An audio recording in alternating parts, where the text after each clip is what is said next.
So hey guys, welcome back to our channel learn and evolve.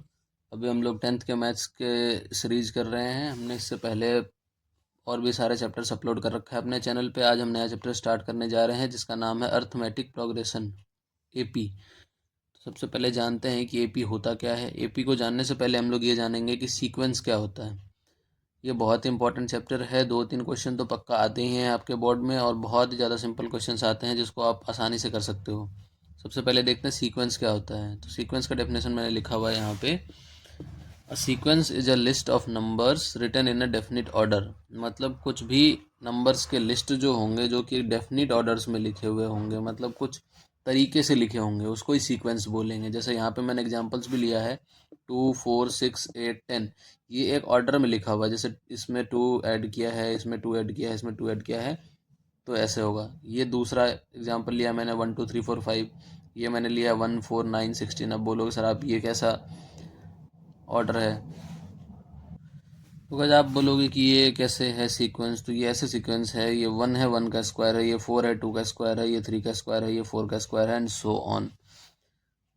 तो इस ऐसे ही इसको हम बोलेंगे सीक्वेंस। अब सीक्वेंस कौन से नहीं होते हैं, जैसे यहाँ हमने 2 लिखा है, 2 के बाद सीधा यहाँ 80 लिख देते, 80 के बाद यहाँ 40 लिख देते, उसके बाद ये हम 200 लिख देते, तो उसका कोई तुक नहीं बनता कि क्या है, मतलब कुछ ऑर्डर नहीं है उसका, तो इसलिए उसको सीक्वेंस नहीं कहेंगे।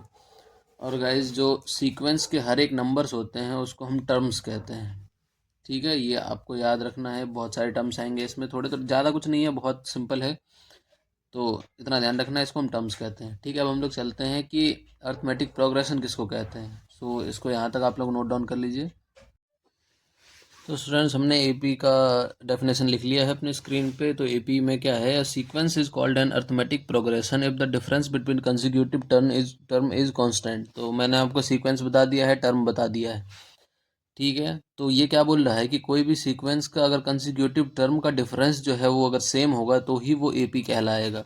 और जो कांस्टेंट डिफरेंस है उसको हम कॉमन डिफरेंस के नाम से जानते हैं, डी। ये बहुत ही इंपॉर्टेंट टर्म है, आपके क्वेश्चंस में भी आएंगे, इसको कृपया आप ध्यान रख लीजिए। एग्जाम्पल मैंने ले लिया है, एग्जाम्पल है 2, 4, 6, 8, 10। ये मैंने एक एग्जाम्पल लिया है। यहाँ हम देखते हैं कि जो कंसेक्यूटिव टर्म है क्या है, 2 और 4 है। ठीक है, तो 4 - 2, 4 और 2 का डिफरेंस क्या है, 2। जो आगे का कंसेक्यूटिव टर्म है 4 और 6, ये 4 - 6 - 4 = 2। तो यहाँ हम देख रहे हैं कि जो कांस्टेंट डिफरेंस है, जो कॉमन डिफरेंस है वो कांस्टेंट है, मतलब 2 ही आ रहा है, तो इसको हम एपी कहेंगे। और जो इसका डी होगा कॉमन डिफरेंस, वो हो जाएगा 2।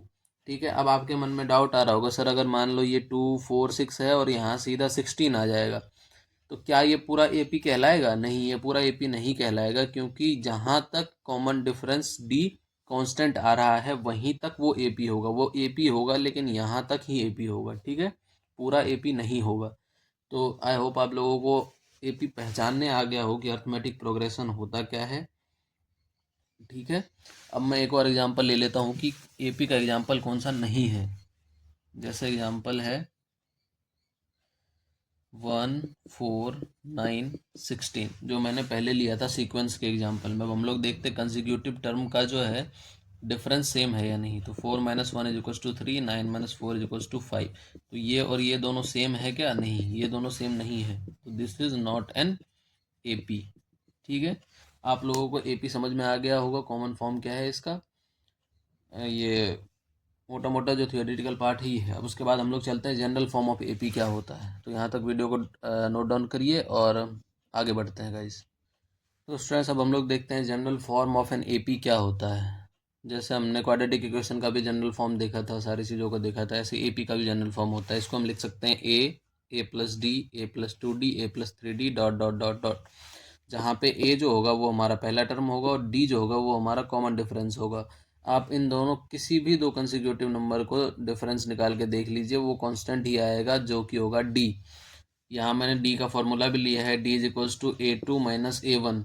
ये कॉमन है, सबके लिए है। ये A3 - A2 भी हो सकता है, A4 - A3 भी हो सकता है। तो ये आपका मैंने स्टार मार्क किया हुआ है क्योंकि ये 1 मार्क्स में क्वेश्चन आ जाता है आपके बोर्ड्स में। बोर्ड्स का ये बहुत फेवरेट फार्मूला है, तो इसको प्लीज़ मेमोराइज कर लीजिए आप लोग। तो आज हमने गाइज देखा एपी क्या है, सीक्वेंस क्या है, एपी का इंट्रोडक्शन वीडियो में आज के लिए ही इतना ही। आगे बने रहिए और आगे के चैप्टर्स में, आगे के लेक्चर्स में हम लोग पढ़ेंगे कि एपी के टर्म्स कैसे फाइंड करते हैं, nth टर्म कैसे फाइंड करते हैं, जिस पे बेसिकली क्वेश्चन आता है। So thank you for watching guys. ऐसे ही बोर्ड्स के लिए प्रिपेयर करते रहिए और हमारे वीडियोज़ को देखते रहिए। Please subscribe our channel. Thank you.